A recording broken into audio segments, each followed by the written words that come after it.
Sometimes friendships may develop more easily in the primary grades. As we move through the intermediate grades, often students with special needs need a little help in maintaining those relationships as well as creating new ones.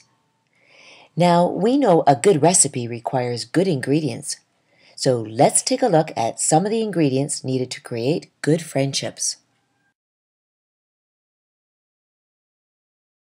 Let's take a look at an activity that will help you to reflect on how you yourself have found and made friends.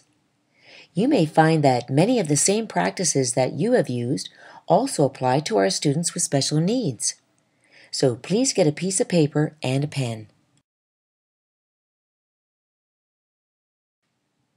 Now, to begin with, list 3 friends you have had at different periods in your life. Then, list a couple of activities you did with each friend. Next, what qualities attracted you to each friend? Finally, where and how did you meet each friend? Take some time to jot down your responses before proceeding on. Next, let's reflect on the information you've jotted down. What do you value or notice about your friendships? Where and how did you meet them? What kinds of activities did you and your friends enjoy doing? How would you describe your communication and understanding between you and your friends? So, given your own insights and reflections, what are some of the conditions or ingredients that need to be present for friendships to develop? Good communication? Crucial. Mutual interests? For sure. Making time to be with each other. Empathy and understanding. Last but not least, having fun. A similar sense of humor really helps. How do these ingredients translate into relationships and friendships with our children with special needs? Well, first of all, there needs to be a desire and ability to interact with each other. These classmates know how to communicate with their nonverbal friend who uses a communication device. Next, in our recipe for friendship, we need emotional connections to help support the relationship as it develops. This often involves feelings such as empathy, laughter, and feelings of acceptance. We can see that these classmates are having way too much fun playing ball. Another important ingredient is having common interests. This is where we need to be aware of motivators for our student as well as age-appropriate interests from classmates. We can't forget a really important ingredient. We often need to be proactive to create opportunities for our students to be together with their classmates. Sometimes our students with special needs spend more time with adults than their classmates. How can they develop friendships with children their own age if we don't arrange for time for them to be together? We need a new job. Are you thinking of me? Knock, knock. Who's that? Water. Water who? What are you doing out there? Hey, let's pick 'em up. Now that we've taken a look at some of the ingredients needed for friendships, let's take a look at some different kinds of tools that we can use to help facilitate these interactions between our students with special needs and their classmates. We need to provide opportunities to model for our students' classmates how our student communicates and participates so that they know how to interact one-to-one with our student. Let's get classmates involved, hands-on. How can we foster friendships if classmates don't know how to actually communicate with our nonverbal student? Do your classmates know how to offer your student choices, as this classmate is doing here with objects? Do you give your classmates opportunities to program their own voice onto your student's voice output device? Where possible, it is best for your student to have an age-appropriate child's voice on the device. Classmates can have fun recording jokes or riddles on the voice output to share on the playground, or record a couple of messages when collecting attendance, as we see here.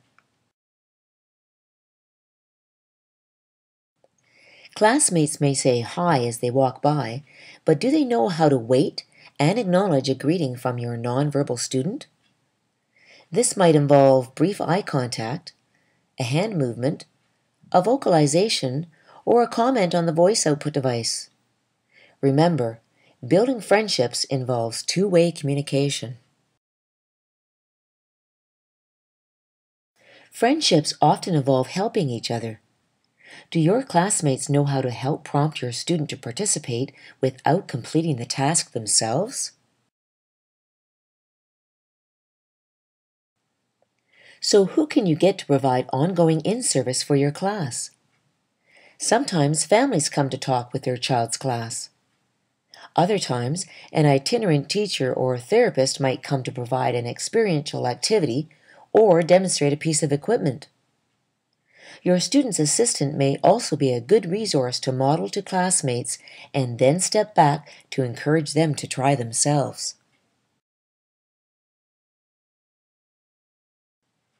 Another tool some teachers use is to create a calendar where classmates can sign up to be the buddy of the week.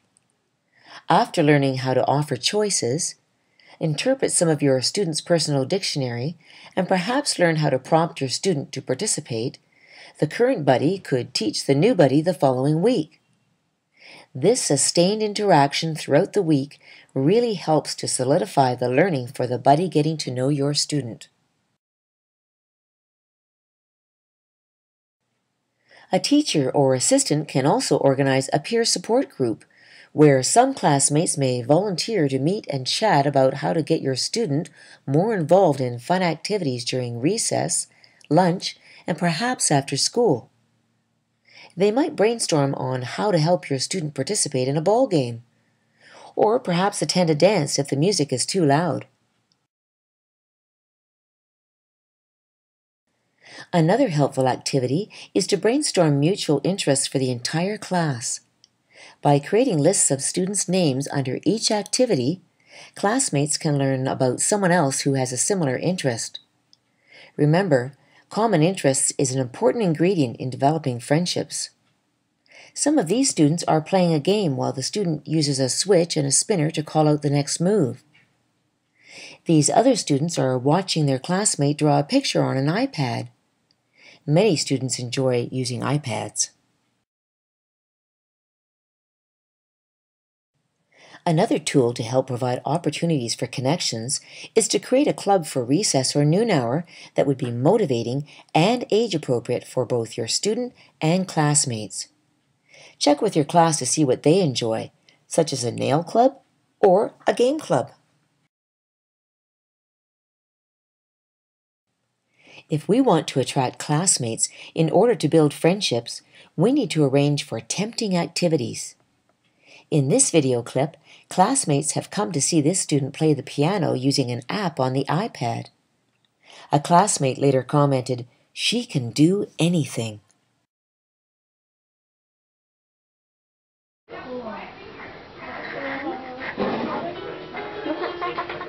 is called an iPad, and it's a program that's on the iPad. I can play that. And then we've got it set up so she can see herself on. We also need to remember to use tools to build friendships within the community for transition to adulthood. Sometimes it is helpful to create a social calendar and arrange for others to get together on a routine basis with your student around a mutual interest, such as working out at the gym. Classmates need to have the desire and ability to interact with our student. Friendships can develop when we take the time to identify mutual interests and actually plan activities around these mutual interests. Friendship is important to the quality of all our lives. For more information on this topic, check out the PISP website. Go to Strategies and click on Social.